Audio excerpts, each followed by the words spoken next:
Win பண்ணிடுவாங்கன்னு நினைச்சோம், but தோத்துட்டாங்க. யானைக்கும் அடி சறுக்கும் இல்லையா, அந்த மாதிரி நீங்க கொஞ்சம் இதாக தான் போச்சு. எக்ஸ்பெக்டேஷன் என்னமோ விளையாடுறது என்னமோ அதுதான், வேற ஒன்றும் இல்லை சொல்றதுக்கு. ஃபுல்லா லாஸ்ட் 2 மேட்சும் டிசப்பாயின்மெண்ட், இந்த மேட்சும் கம்ப்ளீட்லி டிசப்பாயின்மெண்ட் தான். பவுலிங் கூட ஓரளவுக்கு ஓகே சொல்லலாம், பேட்டிங் சுத்தம் வேஸ்ட். தோனி தான் நல்லா விளாடுவாங்கன்னு நினைச்சேன், ஆனால் தோனி இப்படி விளையாடுவார் எதிர்பார்க்கல. பெட்டப் தாங்க. நம்ம பேட்டிங் ஆர்டரே கொலாப்ஸ் தான். ஃபர்ஸ்ட் 3 பேர் ஏற்கனவே போயிட்டாங்க, அப்பயே தெரிஞ்சிருச்சு யாரும் பேக் எண்ட்ல இருக்க மாட்டாங்கன்றதும் சரியான டிசப்பாயின்மெண்ட் தான். என்ன சொல்றது, வந்துடும் பிளே ஆஃப்லாம் கண்டிப்பா வந்துடும். இனிமேல் வர ஆட்டம் எல்லாமே வெறித்தனமா தான் இருக்கும். பவுலிங் பாத்தீங்கன்னா சுமார் தான், பேட்டிங் டாப் ஆர்டர் ஃபெயில் ஆயிடுச்சு. 11 பேர்ல 11 பேர் 6 அடிக்கிறான். நம்ம டீம்ல டூபே ஒரு 6 அடிச்சதுக்கு அப்புறம் கடைசியில தோனி ஏதோ வந்து ஒரு 6 தான் போயிருக்கு. அது இந்த மாதிரி ஆனா மத்த டீம்லாம் வந்து எவனோ வந்துறான் அடிக்கிறானுங்க, 6 அடிக்கிறானுங்க, 180 200 280 போயிட்டானுங்க. இப்போ இன்னும் 180 சேஸ் பண்ண மாட்டானுங்க. இந்த சீசன் கஷ்டம் தான். ஆனா திரும்பி யாருன்னா சின்னோ ஒரு கான்வேவோ இல்ல ஒரு 2-3 பேர் ஃபார்ம்ல வந்தாங்கன்னா ஒரு 2-3 மேட்ச் ஜெயிப்போம். ஆனா பிளே ஆஃப் போமான்னு தெரியல. தெரியல, எனக்கே தெரியல. பிளேயர்ஸ் கிட்ட தான் கேட்கணும். இதுக்கு மேல என்ன சொல்றதுன்னு தெரியல ப்ரோ, ஹானஸ்டா. ஆனா லாஸ்ட் 2 மேட்ச் கூட செம்ம டிசப்பாயின்மெண்டா இருந்தது. இதுவும் ரொம்ப இதுவா இருந்தது. ஒரு எக்ஸ்பெக்டேஷனோட வந்தோம் பாக்குறதுக்கு, பட் என்ன பண்றது, அடுத்த மேட்ச் ஹோப்பே இல்லை. இப்போ லாஸ்ட் மேட்ச் தான் ரொம்ப அதிகமா இருந்தது. இல்ல அடுத்த ஹேட்ரிக் வின்னு கண்டிப்பா அடிச்சு பிளே ஆஃப் கண்டிப்பா வருவோம். என்ன தைரியமா சொல்றேன்னா, தலை மேல இருக்கிற தைரியத்துல தான் பண்ண முடியல. என்ன பண்றது தெரியல, அது நான் எப்படி சொல்றது. நல்லா தான் பேட்டிங் பண்றாங்க, நல்லா தான் பவுலிங், டைம் சரியில்லை போல. கண்டிப்பா பிளே ஆஃப் வந்துரும். அது ஜெயிக்கணும் தான் வந்தோம், தோக்கணும் எங்களுக்கு என்ன தெரியும். ரொம்ப கொஞ்சம் இதுவாக தான் போகுது. மிஸ் ஆகுறது அப்படின்னு சொல்றதுன்னு தெரில. வந்தது வேஸ்ட்டு தான், டிக்கெட் காசு தான் வேஸ்ட்டு. அவங்க நம்ம எதிர்பார்க்குறோம்ல, நம்ம அவ்வளோ டிக்கெட் கொடுத்துட்டு வரோம், அவங்க ஜெயிக்கணும்ன்ட்டு ஒரு ஆட மாட்டுறாங்க, அசால்ட்டாக ஆடுறாங்க அவங்க. அப்படியே வந்தது வேஸ்ட்டு தான். அந்த பாருங்க, இன்னும் மேட்ச் போயின்னு தான் இருக்குது, வேஸ்ட்டு வந்துட்டோம் வெளில. சென்னையில் தோக்குறாங்க, அது நம்மளுக்கு தான் அசிங்கம் சென்னையில் தோக்குறாங்கன்ட்டு. வேறு என்ன சொல்கிறதுக்கு எதுவுமே இல்லை. காசு தான் வேஸ்ட்டு. வந்து ஜெயிச்சுட்டு போனால் கூட மனசு சந்தோஷமாக இருக்கும். காசு இது தோனியை பார்த்தாலும் போதும் தான். அது ஜெயிக்கணும்ல, ஜெயிக்கிறது தானே வரும், ஜெயிப்பே இல்லையே. கான்வே வந்தா நல்லா இருக்கும் அப்படின்னா. கான்வே வந்திருக்காரு, ஆனால் அவ்வளோ பெரிய இது எதுவும் நடக்கல. பவர் பேட்டிங் தான், பவர் ஹிட்டிங் யார்கிட்டையும் இல்லை. இந்த மாதிரி ஆடுறாங்க, என்ன சொல்கிறது, எல்லாமே கொஞ்சம் ஸ்லோவாக தான் ஆடிட்டு இருக்காங்க. டெஸ்ட் மேட்ச் மாதிரி, ஒன் டே மாதிரி. டீம் இன்னும் ஃபார்ம் ஆகலை, பிளேயிங் லெவல் கரெக்டாக இல்லை, அவ்வளோதான்.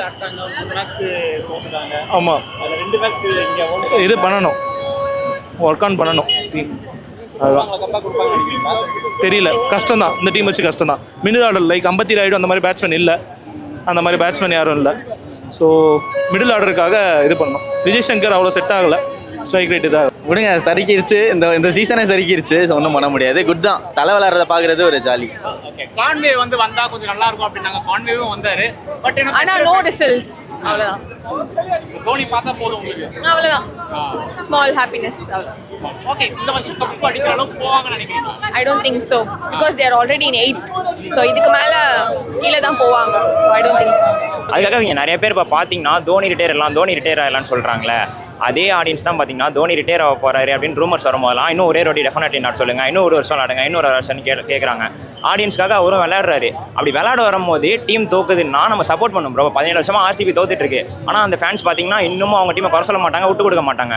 நம்ம ஆளுங்க பார்த்தீங்கன்னா தோனியை திட்டுறாங்க, அது வந்து நல்லது இல்லை ப்ரோ, அப்படி பண்ணக்கூடாது.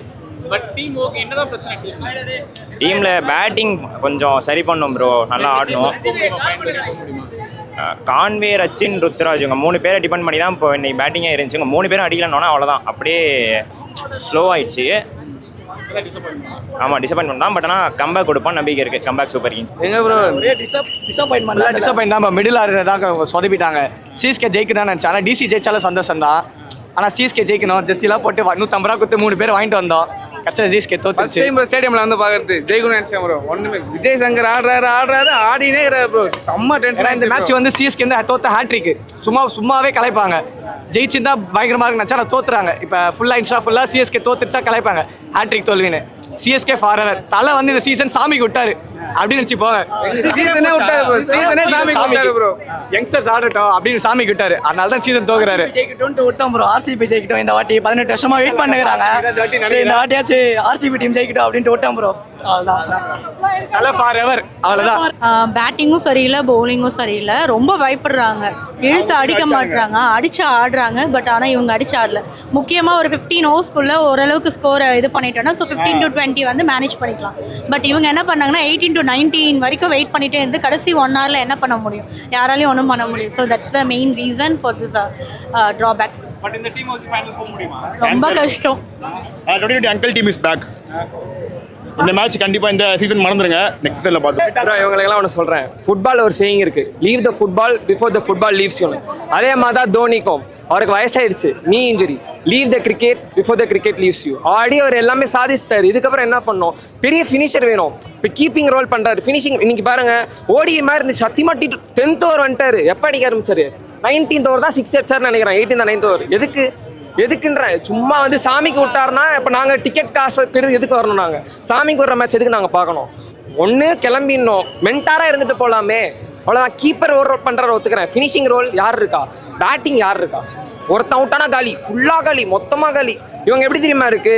சிஎஸ்கேனா 150 170 மேலே போச்சுன்னா அவ்வளோதான், மேட்ச் முடிஞ்சு. நான்லாம் தோக்க போகிறேன்னு தெரிஞ்சுதான் வந்தேன், தோத்துறோம் தெரியும். இந்த மாதிரி தோனி கண்டிஷன்லாம் பண்ணால் இவங்கெல்லாம் தோனி ஃபேன்ஸ் ப்ரோ, சிஎஸ்கே ஃபேன்ஸே கிடையாது. எதுக்கு சிஎஸ்கே ஜெர்சிலாம் போட்டு வராங்கன்னே தெரியாது. தோனிக்கு மட்டும் தனி பிரிண்ட் டெஸ்ட் போனால் இது தோனி சூப்பர் கிங்ஸ் தான், அவ்வளோதான் சொல்ல முடியும். இப்படி போனால் அவ்வளோதான், இந்த ஃப்ரான்ச்சைஸே சாமி கொட்ட வேண்டியதான். தொக்கு வச்சுட்டு ஆடிட்டு இருக்காங்க. இவங்க என்ன பண்ணணும்னா பாதி டிக்கெட்டும் ஸ்பான்சர்ஸுக்கு போகுது, ஃபேன்ஸுக்கு ஒன்றுமே இல்லை. ஏன்னா ஃபேன்ஸ் பார்க்க தேவையே இல்லைங்க இந்த மேட்ச்லாம். இவ்வளோ கேவலமாக ஆடிட்டு இருக்காங்க. சத்தியமாக யங்ஸ்டர்ஸுக்கு சான்ஸ் கொடுங்க. நான் சொல்கிறேன், 7வது மேட்ச் செப்பாக்கில் பாதி ஸ்டேடியம் காலியாக இருக்க போகுது. ஏதாவது யங்ஸ்டர்ஸ் சான்ஸ் கொடுங்க, கொஞ்சம் டீம் காம்பினேஷனை மாற்றுங்க. இந்த ஒர்க் வந்து காலி தான். நான் சிஎஸ்கே தீவிரமான ஃபேனுங்க, பட் எனக்கே வலிக்குதுங்க இந்த மாதிரி பர்ஃபார்மன்ஸ் பார்க்குறது. When a particular player becomes bigger than the team, this is what will happen. We have to support the team. You need to develop the team. Dhoni ellarku or shelf life irukku. His shelf life is over. We need to accept that and move on. Chumma Dhoni innum and the history பழைய பஞ்சாங்கம் பாடினோம்னா இதுதான் ஆகும். Hopefully next year we can do better. This team is not going to be great this year. That we'll have to be very realistic. பவுண்டரியே போக மாட்டேங்குது, பாட் உள்ளக்குள்ளே தான் இருக்கு. 17 ஓவர்ஸா ஒரே ஒரு 6 அடிச்சாங்க. சிவம் டுபே வந்து ஒரே ஒரு 6 அடிச்சார், அவ்வளோதான். அதுக்கப்புறம் 6ஏ போல. கடைசியில் இப்போ தோனி ஏதோ 2 6. நான் முன்னாடியே கிளம்பிட்டேன். கான்வே வந்தா வந்து பெட்டர் பேட்டிங்காக இருக்கும் அப்படின்னு சொல்லிட்டு இன்னைக்கு அவரும் ஒன்றும் பண்ணலையே.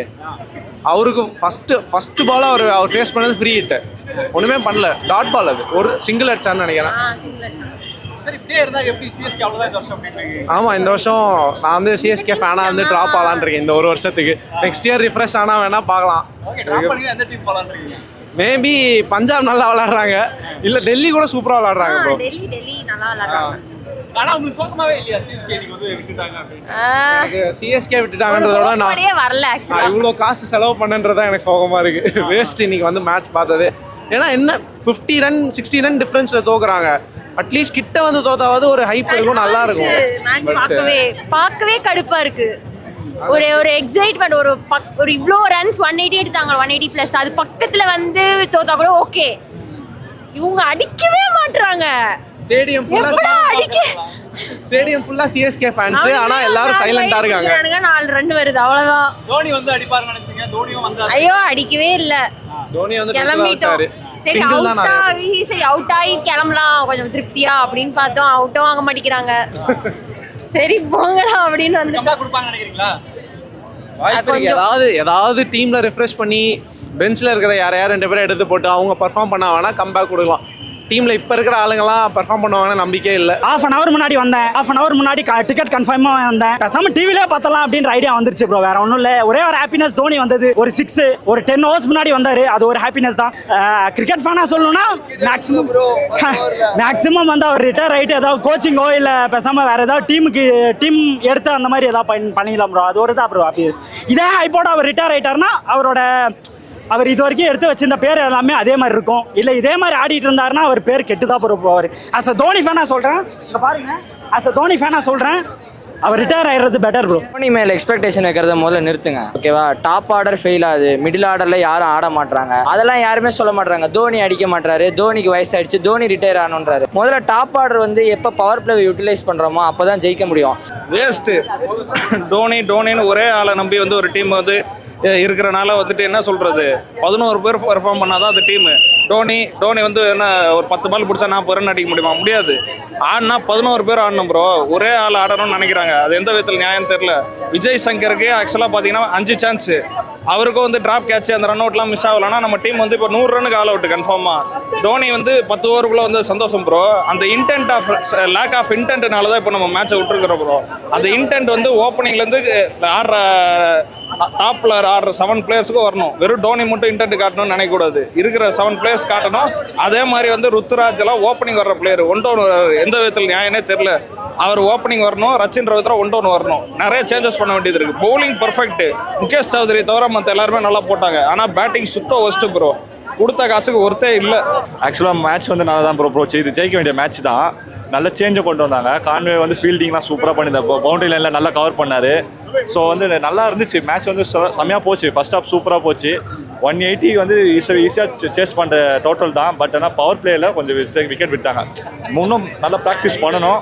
தலை வந்து எப்படி தோக்க போகிறோன்ட்டு ஒரு 15 ஓவரில் தெரிஞ்சிருச்சு. மேபி அடித்து ஆடி இருக்கலாம், ஃபேன்ஸ் கொஞ்சம் இன்னும் என்ஜாய் கொடுத்துருக்கலாம். ஏன்னா ப்ராக்டிஸ் மேட்ச்சில் நல்லா அடிக்கிறாருன்னு கேள்விப்படுறோம். ஸோ அதை ஒரு என்டர்டெயின்மெண்ட் மாதிரி இன்னும் கொஞ்சம் கொடுத்துருந்தா நல்லாயிருக்கும். நிறைய டாட் பால்ஸ் ஆடுறாங்க. T20 ஃபார்மேட்டில் வந்து டாட் பால்ன்றது ஒரு ஆப்போனண்ட்டுக்கு வந்து வரப்பிரசாதம் மாதிரி. அதை வந்து டாட் பால் கொடுக்கவே கூடாது. இது வந்து சென்னை சூப்பருக்கு கன்சிக்வன்ஸாக வந்து டாட் பால் ப்ளே பண்ணிட்டு இருக்காங்க. ஒருவேளை சுற்றுச்சூழலை பாதுகாக்கிறதுக்காக அப்படி பண்ணுறாங்களா? நான் சென்னை ஃபேன் தான், இருந்தாலும் அவங்கள ட்ரோல் பண்ணுறேன்னு இல்லை. அந்த மாதிரி டாட் பால் வந்து T20 ஃபார்மேட்டில் அவைலபிளே இருக்கக்கூடாது. மேபி 1 or 2 ஆடலாம். ஒரு ஓவருக்கு 3 அதுமாதிரி கன்சிக்வன்ஸாக ஆடுறாங்க. ஸோ நல்ல மேட்ச் தான். டெல்லி சூப்பராக ஃபீல்டிங் பண்ணாங்க.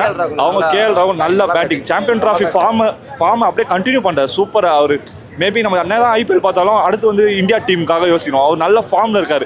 மேபி அவர் ஓப்பனிங் சான்ஸையும் இறக்கலாம், அவர் மிடில் ஆர்டர்லையும் ஸ்ட்ராங்கர். அவர் வந்து பக்காவாக போயிட்டுருக்காரு. இன்னொன்று, நான் தோனி ஃபேனு, இதோட 3 times வந்து பார்த்துட்டேன். ஆல்வேஸ் தலை தான். வயசானாலும் இதுக்கப்புறம் ஆடக்கூடாதுன்னு யாரும் சொல்லக்கூடாது. யாருமே அவர் சொல்கிறதுக்கு ரைட்ஸ் கிடையாது. ஜெயிக்கிறோம் தோக்குறோம் அதெல்லாம் அப்பார்ட். நிறைய ரெக்கார்ட் வாங்கி கொடுத்துருக்காரு. அதுக்கான மரியாதையை இருக்கிற வரைக்கும் நம்ம அவருக்கு செலுத்தணும். தலை அவ்வளோதான். ஆல்வேஸ் தோனி தான். தோக்கிறதுக்காக நான் தோத்தாலும் சந்தோஷம் தான். தலையை வந்து பார்த்தேன், 2 6 நல்லா அடித்தார். நல்ல கேம் தான். பட் ஆனால் கொஞ்சம் டிசப்பாயின்மெண்ட். தோத்துட்டாங்க, 3 மேட்ச் தோத்துட்டாங்க. ஸோ கொஞ்சம் டிசப்பாயின்மெண்ட் தான். ஆல்வேஸ் தலை. நெக்ஸ்ட் மேட்சும் வருவோம், பார்ப்போம், நல்லா சப்போர்ட் பண்ணுவோம். தோக்குறாங்கன்ட்டு இப்போ RCB வந்து இது வரைக்கும் கப்பே அடிக்கல, ஆனால் அவ்வளோ ஃபேன் பேஸ் வச்சுருக்காங்க. நம்ம ஒரு 3 மேட்ச் தானே தோற்றுருக்கோம், 5 times வந்து டைட்டில்ஸ் வின் பண்ணியிருக்கோம். ஸோ வந்து எல்லாருமே அதை ட்ரோல் பண்ணாதீங்க. அவர் வயசாயிருச்சு, அவர் வந்து இதுக்கப்புறம் வேஸ்ட்டு. அவர் இது வரைக்கும் நல்லா நின்று ஆடினார், 35 runs கிட்ட ஆடினார். ஸோ நல்லா சப்போர்ட் பண்ணுறாரு. ஸோ வந்து ட்ரோல் பண்ணாதீங்க. இந்த வருஷம் இல்லைன்னா நெக்ஸ்ட் இயர் அது வந்து பாசிட்டிவாக நம்ம மேனரில் போனோம். 3 மேட்ச் தானே, இன்னும் ஆஃப் த சீசன் இருக்குது. மேபி நம்ம சான்ஸ் இருக்கும். என்னதான் மிஸ் ஆகுது CSK? மொத்தமாகவே மிஸ் ஆகுது. ஒரே பிளேயரை டிபெண்ட் பண்ணி தான் மேட்சே இருக்குது. ஸோ ருத்ராஜ் வந்து போயிட்டாருன்னா ஃபஸ்ட்டு பவர் பிளேயில் மேட்ச் அவ்வளோதான். இன்டென்ட்டே காமிக்கல. தோக்கிறதுலாம் பிரச்சனை கிடையாது, பிட்ஸ் அண்ட் பார்சல் தான் தோக்கிறது. ஆனால் வந்து மேட்ச்சில் வந்து ஒரு இன்டென்ட்டே காமிக்கல. என்னமோ ODI மேட்ச் ஆடுற மாதிரி ஆடுறாங்க. மற்ற டீம்ஸ்லாம் பார்த்தீங்கன்னா பவர் பிளேயில் 60-70 கொண்டு போயிடுறாங்க. நம்ம 25-30 அடிக்கிறதுக்கே கஷ்டப்படுறோம். ஸோ அதுதான் எங்கேருந்து மிஸ் ஆகுதுன்னு தெரியல. இப்போ எல்லாத்துலேயும் பார்த்தீங்கன்னா தோனி வரணுன்றாங்க. எல்லாமே பார்த்தீங்கன்னா சென்னை க்ரௌடு வந்து இன்டெலிஜென்ட் க்ரௌடு அப்படின்றாங்க. பட் சுத்தமாக ஒரு பேஸ்லெஸ்ஸாக இருக்குது. முட்டாள் மாதிரி எல்லோரும் வந்து தோனின்னு கத்துறானுங்க தவிர நம்ம பிளேயர்ஸ் விக்கெட் விழும்போதே செலிப்ரேட் பண்ணுறானுங்க. அதெல்லாம் வந்து சுத்தமாக அதை வந்து மாற்றினா தான். தோனி போயிட்டார், அவர் வந்து அவரோட வேலையை முடிச்சிட்டாரு. அவரோட பீரியட் முடிஞ்சிருச்சுன்னா அவரை விட்டுருணும். அதையே பிடிச்சி தொங்கிட்டு தோனின்ட்டு மற்றவனை ட்ராப் பண்ணுறதுனால நம்ம டீம் தான் லூஸ் ஆகுது. இதே மாதிரி போயிட்டு இருந்ததுன்னா நம்மளோட CSKவோட கிரெடிட் கீழே இறங்கிடும். மற்ற டீம் மாதிரி நம்மளை வந்து நார்மல் டீம் ஆக்கிடுவாங்க. 5 times சாம்பியன்றாங்க. அந்த சாம்பியன்லாம் இனிமேட்டு வராது. இது மேலே வரணும்னா ஏதாவது வந்து ஃபைட் பேக் பண்ணுற மாதிரி ஒரு பவர் பிளே ஸ்ட்ராங்காக கொடுத்தா தான். மற்றபடி இல்லைனா இந்த பிளே ஆஃப் இந்த வருஷம் போகுமானே டவுட்டு தான் ஜி. ப்ரோ இதான் ப்ரோ ஃபஸ்ட்டு வாட்டி எங்களுக்கு டிக்கெட்டே கிடச்சிது. மேட்ச் வந்து ஒழுங்காக ஆடுது ப்ரோ. எனக்கு சாட்டிஸ்ஃபேக்ஷன் வரல. நான் ஆக்சுவலாக தோனியை நான் வந்து ஃபஸ்ட் வாட்டி இதாக பார்க்குறேன். எனக்கு அந்த சாட்டிஸ்ஃபேக்ஷன் கொடுக்கல. என்னன்னு தெரியல. இப்போ ரீசெண்டாக அந்த கேம்ஸ் எல்லாமே போன வாட்டி கேம்ஸு கூட ரொம்ப ஃபஸ்ட்டாக தான் ஆடிருக்காரு. இந்த வாட்டி கூட ஷாட்லாம் ரொம்ப தான் இதுவாக இருந்துச்சு. ஸோ அதனால் நாங்கள் ரொம்ப ஹோப்ஃபுல்லாக வந்திருந்தோம். ஸோ அது அந்த ஹோப்ஃபுல்லாக நான் ஃபில் பண்ணலை இன்னும் சொல்ல போனால். ஸோ அவ்வளோதான். சரி விடுங்க, எதுனாலும் நம்ம பாசிட்டிவாக எடுத்துக்க வேண்டியதான், அவ்வளோதான். அது கண்டிப்பாக வந்து தோனி கண்டிப்பாக அடுத்த வாட்டி நல்ல ஒரு கம்பேக் கொடுப்பாருன்னு நாங்கள் நம்புகிறோம். ஸோ அந்த ஒரு நம்பிக்கை தான் இருக்குது எங்களுக்கு. நாங்கள் முன்னாடி இது வரைக்கும் ஆக்சுவலாக கேமே பார்த்ததில்ல, நேரில் எந்த ஒரு கேமும் பார்த்ததில்ல, இதான் ஃபஸ்ட்டு வாட்டி பார்க்குறேன். ஸோ அந்த நம்பிக்கை வந்து அடுத்த வாட்டி பூர்த்தி பண்ணுவார் நான் நம்புகிறேன் நான். ஸோ அதனால் கண்டிப்பாக நடக்கும்னு நினைக்கிறோம். ஓகேவா?